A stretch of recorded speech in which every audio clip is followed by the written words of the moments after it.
So shifting, you guys know me, so I don't think I have to introduce myself. But really, what we see here today is an example of what we have been doing at Avicanna. With limitations in funding, we haven't been able to go through into RCTs right away. There's also limitations of GMP manufacturing in Canada until more recently, where we've been able to create an advanced capsule at a GMP manufacturer. But today I'm going to guide you through that process and how we use this iterative process with real-world evidence, and as well as preclinical and formulation development to come up with a product and how it drives us forward into pharmaceutical development. So as mentioned, anecdotal evidence is very important, such as in the case of EB patients, similarly in the case of patients with musculoskeletal inflammation and pain. Through there, we use that evidence to help us guide on what type of product we are going to create. And of course, what's really important and we see a lack of in this industry is the attempts to create advanced formulations. By that, I mean not just creating different subtypes of products like topicals or oils or capsules, but investing in creating advanced formulations that increase the bioavailability of cannabinoids or that have specific targets for specific indications. We then spend a lot of time creating these advanced delivery formats that I'll guide you through specifically today on the CBG deep tissue gel. And we use real-world evidence to help us redefine what clinical endpoints we target. And finally, we've also been able to use AI integration to better understand what type of actives and/or terpenes and other ingredients we use to target a specific indication. So when it comes to the Canadian market, a recent Health Canada cannabis survey was released showing what do patients use cannabis for? What are medical patients using it for? And as you can see here, as many of us know, that symptom management is key. So we have a lot of individuals that are using it for anxiety, for sleep, for generalized pain, and a lot of it comes in the context of other therapeutic indications. So for example, in the cancer population that Dr. Carlo De Angelis will speak about, there's a lot of individuals using it for insomnia and anxiety and not so much for the actual therapy of cancer. And I think that is important to differentiate in some of these cases. What was new on this one was they also asked about arthritic conditions. And we see that 23% of individuals are actually using cannabinoids for therapeutic indications. Now, a lot of these, we don't know whether they're using oils or capsules or topicals, but what we do know that it is an indication of interest. When we look at that cohort further, we can see that 44% of them reported a decrease in other use of other medications, namely Tylenol, decrease of anti-inflammatories, and opioid pain relievers. These are often used in these types of musculoskeletal and pain and inflammation conditions. Today's case study will focus on osteoarthritis and a subcategory of arthritic conditions. I won't go too much into the whole background of arthritis and osteoarthritis, but some things that are very important is that it is an inflammatory condition, and that contributes to the sensitization of both peripheral and central nervous systems. And that cyclical cycle leads to further damage. These type of patients are often complaining about pain as a primary symptom that affects their quality of life. And the main therapy currently is the use of anti-inflammatories such as non-steroidal drugs and glucocorticoids. This really does form a basis for an opportunity for us to use cannabinoids in this situation. In addition, a lot of the targets that are commonly identified for advancing pharmaceutical drugs for osteoarthritis are also targets of cannabinoids. So based off of this, such as TRPV1, transient receptor valenoid 1, which is involved in tissue degeneration, and as well as a few other receptors that will show you that we found later down the road. So the next step of creating this topical was using an AI-driven prediction model. So there is a lot of evidence out there, and it's really hard to go through to say, okay, what type of cannabinoids will work specifically for a particular indication? In this case, in this AI model, we were able to integrate 30 million articles, 30 biological databases to be able to evaluate 11 different entities, such as proteins, diseases, drugs, and 4 million interactions. And all of this was to really understand the mode of action and the potential drug efficacy of the combination of cannabinoids and or terpenes in our formulation. This type of model, of course, is much faster than the human brain and allows us to understand what potential actives we can add into this formulation to have the best potential outcome for a specific therapeutic indication. So just to give you an example, and there are many of these charts, but on the left side, what you see here is the actives that we identified, some of the results that we wanted to look at. On the right side is the therapeutic indication. So this isn't no longer looking at, okay, can CBD impact inflammation as a whole, but in the context of osteoarthritis and the specific targets for that indication, when we develop pharmaceuticals, can CBD or CBG work to impact those particular receptors? Where you see the circle, the dark bold circle around, that means that's a receptor that would be upregulated. The open line is downregulated. And what we're particularly interested in is not CBD alone or not CBG alone, but what are the shared entities among different cannabinoids that could potentially impact osteoarthritis? So one example is a combination here that we saw was a downregulation of plow signaling that is implicated in decrease of cartilage degeneration. Now here, of course, we can look at this for designing preclinical studies and targeting whether this is the case that does that. But in this case, we were more interested in is, okay, do CBD and CBG work together to help with osteoarthritis? Another example is endothelial 1. So the combination downregulates endothelial 1 to improve osteoarthritis by reducing inflammation and cartilage degeneration. And of course, what's important in this is when you start looking at it at the molecular level is that you could say that there's potential interactions in this and it could lead to an outcome, but also this model was able to look at the potential efficacy of drugs within this. And finally, as we hear about full spectrum, a lot of physicians will come forward and say we want to only apply full spectrum.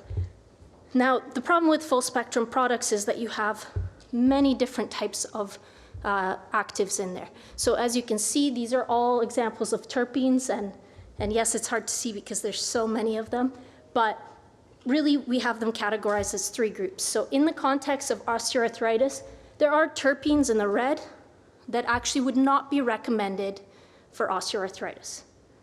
In the yellow, we have ones that in some cases have some upregulation, some downregulation. They're probably not very helpful. In the green, what you see is terpenes that should be in that formulation. They have either shared entities with these other cannabinoids, or they have potential benefits in the context of osteoarthritis. Now, I want to call that out because we see a lot of this, let's apply a full spectrum to a patient and hope that it does well, but I think we can do better than that. I think when we take it down to from the sum of its parts and start looking at these different actives separately and the terpenes separately, we can start to better understand what they do in a particular context and a particular therapeutic indication, and then start building up advanced formulations to be able to target that, rather than throwing catch-hold formulations at every indication. So from there, we had decided on our actives and our terpenes based on the shared entities, on the highest potential for outcomes for osteoarthritis. And of course, the next was the pharmaceutical development of this product. Our team, with backgrounds from the Faculty of Pharmacy, started working on this targeted delivery system. We had chosen transdermal delivery. As everyone knows, a very commonly used one is Voltaren for arthritic conditions. And a lot of the patients that are coming to the platforms asking for topical creams have had experience with Voltaren. They were responders early on and then became non-responders, and they were looking for certain type of products that were similar. The advantages of transdermal delivery include avoidance of first-pass metabolism. It also provides an opportunity for steady-state infusion over a prolonged period of time, and targeting that localized treatment. Now, of course, there are challenges with transdermal delivery. And one of the biggest challenges is low penetration to the screen, through the skin.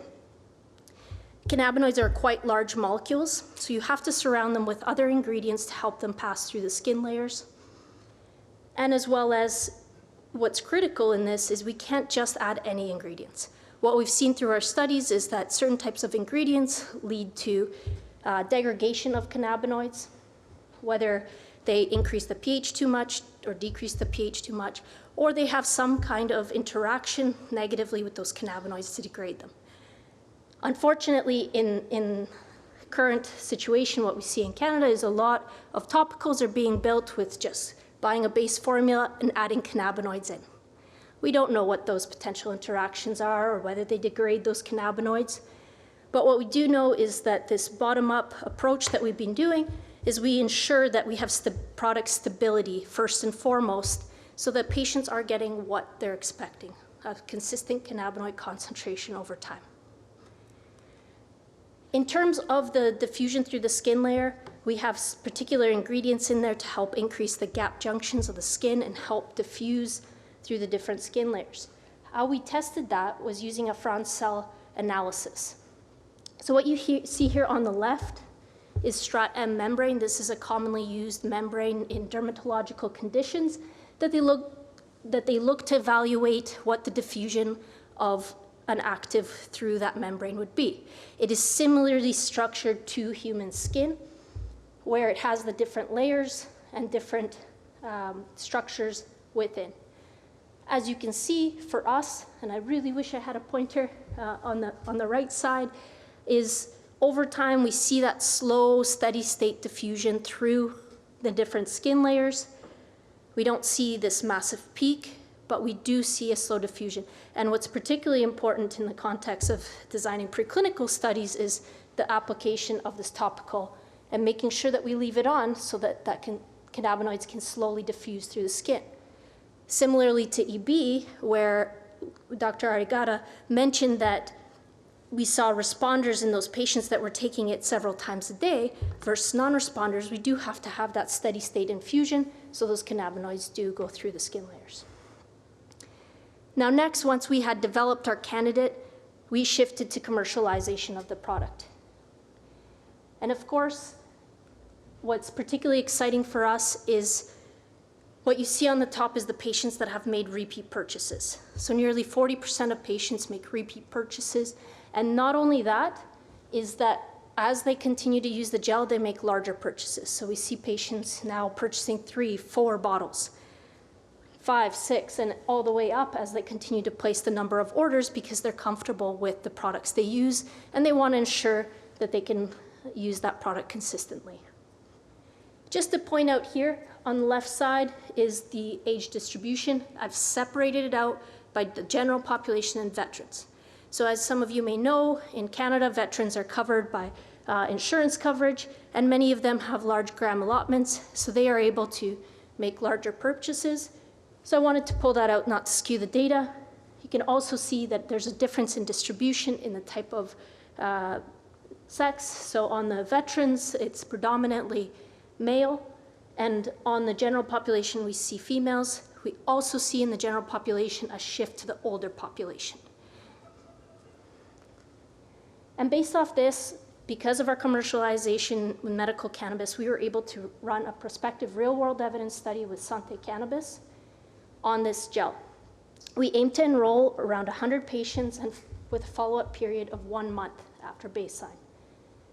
For data analysis, we did 2 tallied paired t-tests to assess within patient and between visit scores of the musculoskeletal health questionnaire. This is a commonly used and validated questionnaire for musculoskeletal pain and inflammation, and the Edmonton Symptom Assessment revised score that looks at a variety of quality of life measurements, including physical, emotional, and overall well-being. Now to note, as you see here, our shift now is into musculoskeletal pain and inflammation and away from specifically osteoarthritis, and that being because we wanted to capture who are these users and to better understand whether we are missing something. Is there a certain population that might be a better responder? Overall, 61% of patients, so 70 participants, completed the study at both time points. And according to ICD guidelines, you can see the different types of conditions that individuals had and were diagnosed with. So 21% had arthritis and subtypes, 12% with fibromyalgia, 8% with chronic and intractable pain, and so on and so forth. Today, we do not have we haven't dived into those subgroups to better understand which one was a better responder. However, that's something we plan to do over time. Now, one caveat of the study, and this being a caveat of real-world evidence, is what that physician prescribes the patient. Of course, a physician with their experience with topicals doesn't want to just prescribe a topical, and they will provide the patient with what they believe is their standard of care. So unfortunately, we don't have data on the deep tissue gel alone yet, which I'll get to in a bit, which we will focus on. But we do see these patients using both an oil, so a high CBD oil, or a balanced oil in with the deep tissue gel. Group level analysis relieved significant improvements in total mean score for the MSK health questionnaire. And as you can see here, an increase in score means improvement, whereas on the Edmonton symptom scale, a decrease in score means improvement. One other thing that we decided to look into was the differences driven between women and men. And what we did notice was that women showed improvement in pain and stiffness during the day, fatigue and energy levels, while we didn't see those in men. And that just speaks to the importance of really tailoring these studies so we can better understand the differences between sex and gender. On the Edmonton symptom score, women showed an improvement in anxiety, while men, shortness of breath and other problem-related areas. When we look at the MSK health questionnaire and we dive into each specific question, what we see is an improvement in almost every single question except the understanding of your condition. But we do see changes in the physical symptom scores. So pain and stiffness during the day and night, physical activity, walking, overall impact. Then what I want to look at is, okay, how many of these are responders versus non-responders? So just descriptively looking at it, based on the MSK HQ, a change of score in 6 increases, means clinical change. And we saw that 62% of patients saw improvements in score, while 38% saw no clinically meaningful change. Looking at the Edmonton symptom scale, there was fewer significant results amongst the questionnaires. Interestingly enough, we saw changes in anxiety, again driven by women, shortness of breath, sleep problems, and well-being, and of course, pain. From a descriptive level, we were able to look and see that 62% of individuals had improvements in score, while there was no meaningful change in 8%, and there was a worsening of scores in 30%. However, to note, this particular scale is not built to evaluate musculoskeletal pain and inflammation. Now, taking that all together, of course, we had the limitation that all of these patients were using both deep tissue gel and as well as an oil. However, we still see this as a positive signal, and we will be running a secondary arm to look at the gel alone. And that will help us actually understand whether these changes are attributed to the gel or the oil, which is a systematic effect. We can then take that and integrate it back into our AI model and see whether it has measurable changes in outcome, whether it changes what are the preclinical and clinical endpoints. And of course, this is an iterative process. So as you add more data to the model, you can refine where we're going to go with it. What type of therapeutic indication are we going to study, or are we going to look at just the basis of pain and inflammation? And finally, we'll use this to assess what comes next. What kind of preclinical models do we need to study? What type of endpoints do we need to select within the preclinical and clinical studies? And finally, we'll continue to push through commercialization and understand the general population. Who are those users? How are they using it? And what is the potential outcome? So thank you today for joining us, and hopefully that illustrated really what Health Canada has allowed us to do in the context of real-world evidence studies. And although some of the results may not be what we all see, but we can see that it's helping us guide to that next step of product development, which is incredibly important when you have specifically, like CBD, a molecule that applies across many different potential targets. And thank you very much.